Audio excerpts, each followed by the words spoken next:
সাহাবীর আমলের ভিতরে কোনো বাটা নাই, জোয়ার আছে সাহাবীর আমলে বাটা নাই। আমাদের আমলে কিন্তু বাটা আছে। এক রাত্রে জজবাইছে তো 40 রাকাত নফল পড়ছে, পড়ে ফরজ নামাজ পড়ে নাই। জজবাইছে সারা রাত ওয়াজ শুনছে, জজবা থামে গেছে, ফজরের নামাজই পড়ে নাই। আমাদের ইবাদতের ভিতরে জোয়ার ভাটা খুব বেশি। সাহাবীদের একটা গুণ হলো সাহাবীদের ইবাদতের ভিতরে এত জোয়ার ভাটা নাই। সাহাবী তো ইবাদত শুরু করছে, ভাটা পড়তেছে না, ইবাদত চলতেই রয়েছে। ডাক্তারে এবার বলতেছে দেহ দুর্বল হয়েছে, মাঝে মাঝে রোজাটা ছেড়ে দেন। বদরুদ্দিন আইনি লেখে আব্দুল্লাহ ইবনে আমর ইবনুল আস সাহাবী বলে যে আমলের পারমিশনটা নবীর কাছ থেকে লইছি, জান থাকতে ওই আমল বাদ দিতেছি না, জীবন থাকতে ওই আমল ছাড়বো না। তো এই সাহাবী যেদিন মারা গেছে ওই দিনও রোজা ছিল, অর্থাৎ রোজার হালতে রুহু বাইর করে আজরাইল রয়ে গেছে গা, রোজার হালতে মরণ।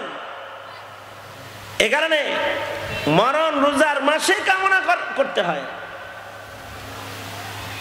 আল্লাহ রমজান মাসে মত দিয়েন, যারা রোজার মাসে মত আশা করা যায় দোজখের আগুন থেকে মুক্ত।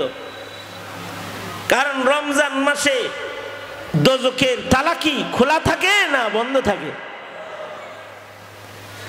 রমজানে যাদের মরণ হয় জাহান্নামের আগুন থেকে তারা মুক্তি পেয়ে যায়। আল্লাহ যারা একবার দোজখের আগুন থেকে মুক্তি দিয়া দেয় তারা কি আবার ফিরা দোজখ দিব নাকি? এ কারণে কেউ যদি রোজার মাসে মৃত্যু হয় তাহলে কবরের আযাব মাফ হয়ে যায়। কারোর মৃত্যু যদি জুমার রাত্রে হয়, জুমার দিনে হয়, আশা করা যায় কবরের আযাব মাফ হয়ে যায়।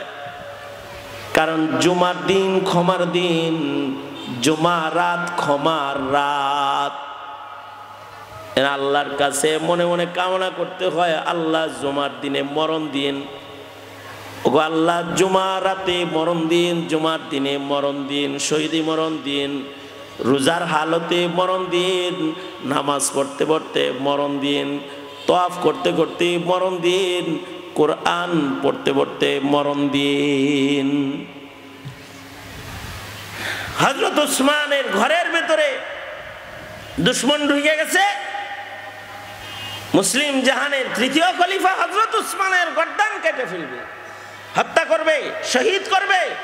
মুনাফিকরা ঢুকে পড়ছে। হযরত উসমান একটা বক্তব্য দিচ্ছে, হ্যাঁ আমাকে কেন মারবি? আমি নবীর সাহাবী, আমি নবীর 2 কন্যার জামাতা, নবীর মুখে কি আমার কোনো ফজিলত তোরা শোনস নাই? হ্যাঁ, আমাকে কেন হত্যা করতে এসেছিস? 3 কারণে মানুষ হত্যা করা যায়। শরাব পানকারী যদি হয়, জেনাকার যদি হয়, কাতেল যদি হয়। আমি শরাব পান করি নাই, জীবনে কোনোদিন শরাব পান করি নাই। আমি জেনাকার নই। মা জানাইতু ফিল জাহিলিয়াতি ওয়ালা ফিল ইসলাম। আমি মুসলিম হওয়ার পরে তো জেনা করি নাই।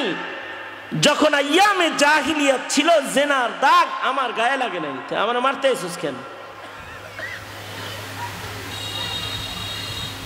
ওমা কাতালতুন নাফসাল্লাতি ইল্লা হারামাল্লাহু ইল্লা বিল হক। আমি কোনো মানুষকে যুদ্ধের ময়দানে দুশমনের মুখোমুখি ব্যতিরেকে জীবনে কোনো মানুষের উপরে আক্রমণ করি নাই। তোরা আমার উপর আক্রমণ করবি কি লেগা?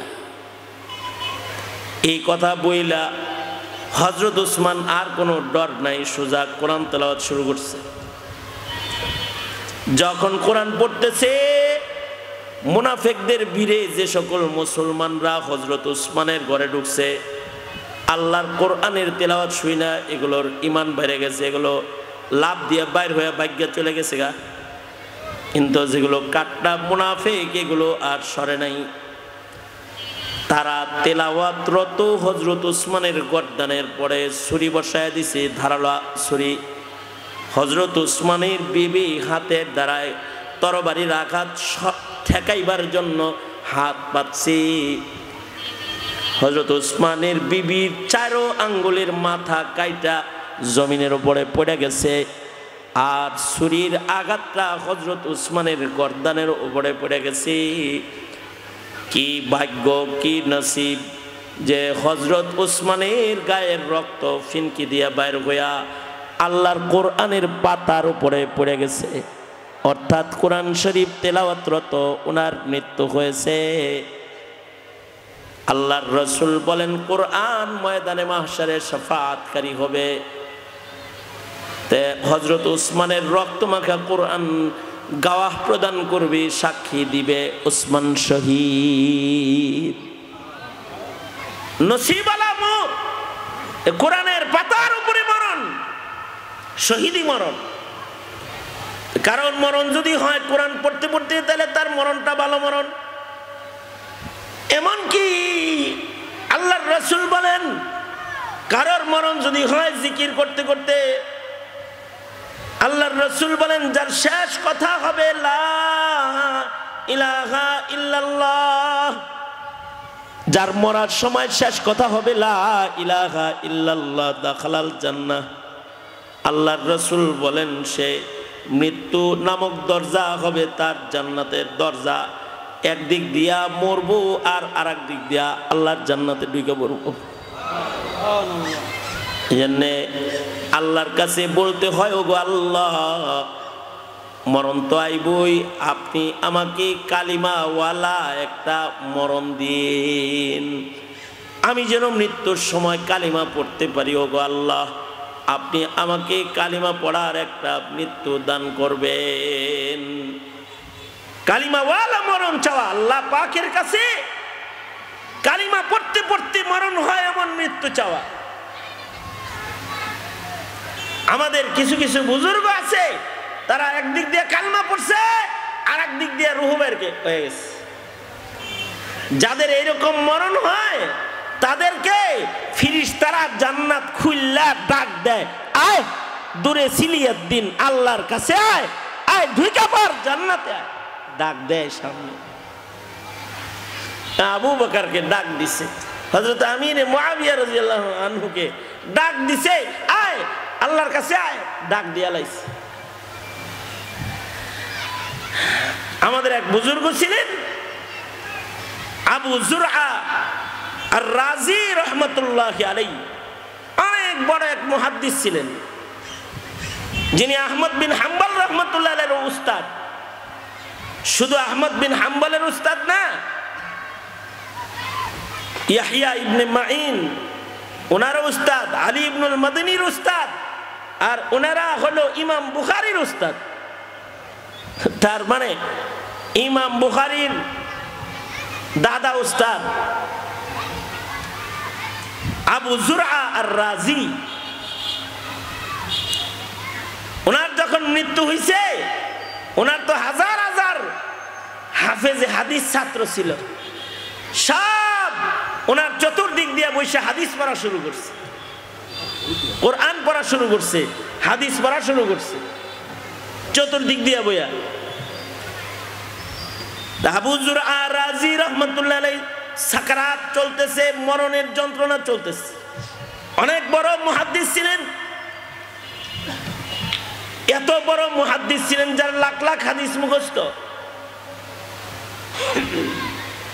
ওনার আশ্চর্য একটা ঘটনা আছে, সেটা হলো ওনার এক ছাত্র ঘরের ভিতরে ওনার সনদে হাদিস মুখস্থ করে, আন আবি যুরআতা আন আবি যুরআতা আন আবি যুরআ হাদ্দাসানি আবু যুরআ, এরকম আবু যুরআ থেকে হাদিস রিওয়ায়াত করতেছি আর হাদিস মুখস্থ করবার লাগছে। তো পাশে বিবি আছে ঘরের ভিতরে, বিবি কয় একটা বার আমার নাম লইলে না, খালি আবু জোরা বলো। ঘরের ভেতরে সারা রাত খালি আবু জোরা এই নাম শুনি। বিয়া করে আনছো আমারে, আমি তোমার জীবন সঙ্গিনী, আমার নাম তো একবার কও না। আবু জোরার ছাত্র কয় তুমি কি হাদিসের উস্তাদ নেই যে তোমার নাম কম? যারা হাদিসের উস্তাদ হয় তাদের নাম বলে হাদিস বলতে হয়, মুখস্থ করতে হয়, তাদের সনদও হিফজ করতে হয়। তাই আমি আমার উস্তাদের নাম লয়ে লয়ে হাদিস পড়ি। একজন মানুষের নাম এত লইতে হয়? আমার উস্তাদ তো এত দামি উস্তাদ যে তার নাম 1 লাখ বার লইল কোনো সমস্যা নেই, কারণ আমার উস্তাদের 1 লাখ হাদিস মুখস্থ আছে। বউয়ে কয় 1 লাখ হাদিস মুখস্থ আছে। ছাত্রের এখন রাগ উঠছে।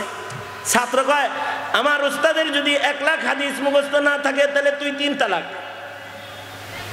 বইল হ্যাঁ তালাক দিছে উস্তাদের এলেম দিয়া। মাথা তো গরম হয়েছে আর এই কথা কইছে। এইবার মাথা যখন ঠান্ডা হয়েছে তখন চিন্তা করতেছে হাই এটা কি কইলাম, আমার উস্তাদের 1 লাখ হাদিস মুখস্থ থাকলে আমার বউ থাকবো, আর 1 লাখ হাদিস মুখস্থ না থাকলে বউ গেছে। এটা একটা কাম করছিনি, এটা কেমন কাম করলাম এটা। মাথা ঠান্ডা হইলে স্বামী স্ত্রী 2 জন মিলা হযরত আবু জুরার কাছে গেছে। যা বলে উস্তাদ জি পেস্ট একটা লাগায় ফেলাইছি, নিজের বউরে রাগ হয়ে বলছি আপনার যদি 1 লাখ হাদিস মুখস্থ না থাকে